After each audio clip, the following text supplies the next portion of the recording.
y aura des choristes, mais ils ne vont pas... chanter le il y a pas, Macbeth. il y a- Oui, je ne vais pas leur apprendre des chants. Oui, c'est ça. Il y a des choses à dire, à scander. Il y a effectivement une partie de Macbeth. Et on a un soliste qui va chanter les Voilà, il y a un Macbeth, soliste qui c'est va ça. chanter Macbeth. On a 3 extraits de Macbeth. Il y a des élèves de conservatoire, quelques professionnels et des trucs du genre. On va commencer à répéter, à lire les partitions. On a quand même 2-3 morceaux écrits justement sur partition à monter.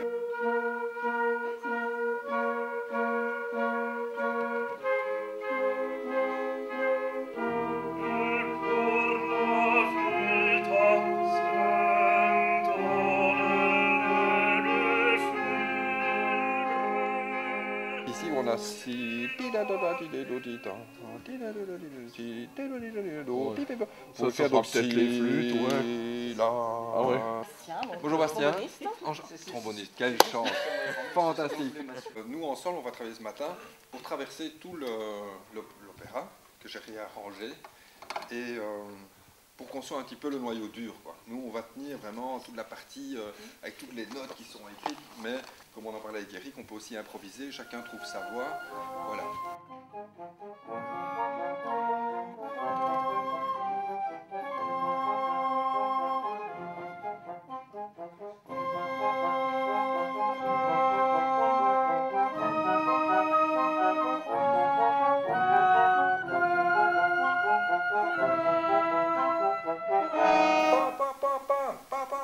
Et puis la grosse caisse, boum, 5, 16, le roi m'a commandé de le réveiller à temps. 1, 2, 3, 4, 5, 6, 7, 8, 9, 10, clarinette, papa, pépim, banco, 17, ah, quelle horrible nuit. Un accord, scène 18, au crime, aux trahisons. Actus, scène 16, le roi m'a commandé de le réveiller à temps. Banco 17. Ah, quelle horrible nuit. 18. Au crime, aux trahisons. Il y a des gens qui n'auront jamais joué, il y a une personne qui est aveugle, qui sera peut-être au violoncelle. Donc eux, ils vont rentrer dans l'énergie, et quand on va faire ils vont peut-être prendre des notes peu habituelles, hein, et ça va créer cette masse, et ils vont peut-être faire pour faire le ta, et à la fin ils vont faire peut-être juste des accords comme ça. Celui qui rêve de couronne perdra la tête. Celui qui rêve de pouvoir se trouvera manchot. Celui qui trahit son roi souillera son honneur. Celui qui n'engendre point noiera son cœur. Celui qui aime s'exposera au danger.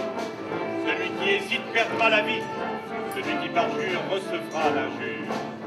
Quand soi-même au jour maudit on se retrouve, et ce n'est qu'horreur et trahison, le néant des ténèbres s'entr'ouvre.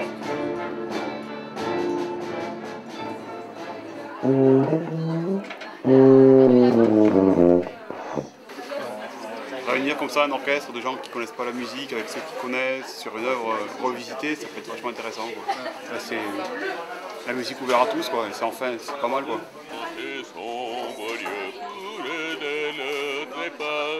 Bah en fait je reviens sur l'île, ça fait longtemps que j'ai pas joué de musique, donc j'attends de passer un bon moment à jouer de la musique et puis on verra ce que ça donne. Anna. Comment c'est le pronom? Delphine. Delphine, ok, salut Delphine, violon. Bonjour Bonjour, François. salut François. Mais c'est génial, hein. Choriste? Pianiste, Pianiste, ok. Je vais un petit peu vous expliquer comment fonctionne cet opéra, comment il est construit, comment on l'a reconstruit, et en même temps je vais vous donner un petit cours de solfège en 7 minutes.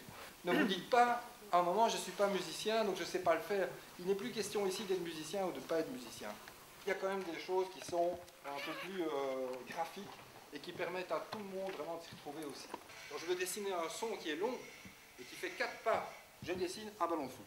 Bon, si maintenant je veux dessiner des sons courts qui sont un petit peu comme des pas, je fais pas, et je les dessine tout simplement, voilà, comme ça. Bon, alors s'il ne sait pas ou un peu plus vite, ben, pour aller plus vite, en général je mets une barre au-dessus pour pouvoir les prendre et aller plus vite. Donc, ça fait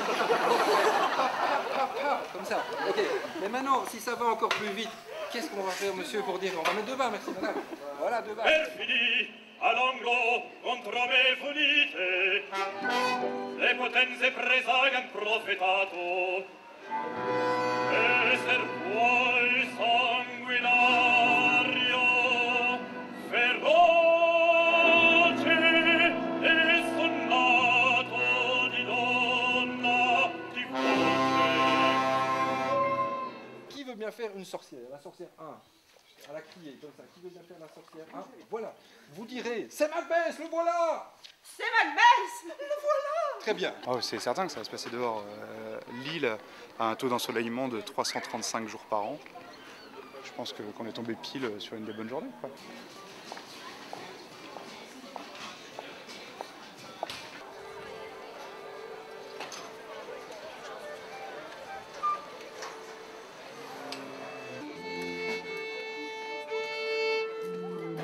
Essayez de suivre, et donc en essayant de suivre, faites quelque chose, et les textes vont s'imbriquer dans tout ça, et ça va donner cette folie où on va se retrouver sur ses pattes, et c'est très très bien là.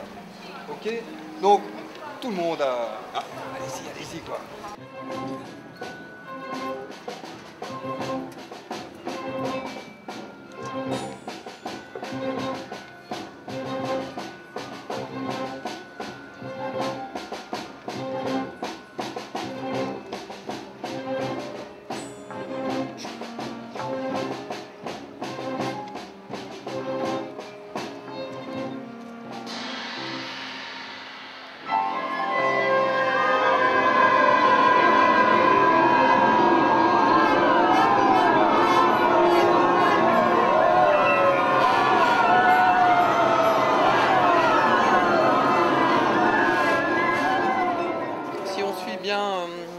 Si on lâche pas trop les yeux le chef d'orchestre, moi je suis placée derrière des musiciens un peu professionnels, donc j'écoute ce qu'ils font et j'essaye d'être plus ou moins en harmonie. Et on a retravaillé la matière de Macbeth de Verdi, on a gardé la formule des 4 actes avec un prologue au début.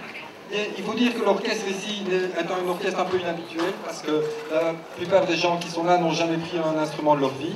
Il y a des gens qui jouent un petit peu de musique et puis il y a du renfort avec des gens du conservatoire de Lille qui sont venus. Donc on est 70 en tout avec les choristes. Une aventure vraiment qui était magnifique parce que tous les textes ont été travaillés par une association de Lille qui s'appelle le Jardin d'Hiver. Là c'était vraiment très particulier puisqu'il s'agissait de réécrire, de revisiter complètement Macbeth, donc au départ de Shakespeare. Et on est parti vraiment de l'auteur de départ et puis ensuite on a navigué en découvrant d'autres auteurs. Monologue de Macbeth. On ne voit pas le héros revenu d'Afghanistan. On n'entend pas ses pas sur le boulevard. On n'entend pas son cœur susurrer sa folie. On n'entend pas le martèlement de son cœur affligé. Mais quand le destin arrive frappant aux portes, tambourinant aux fenêtres, cassant tout sur son passage, c'est le galop des chevaux lancé dans la bataille. Et on doit se courber et suivre l'écho du destin.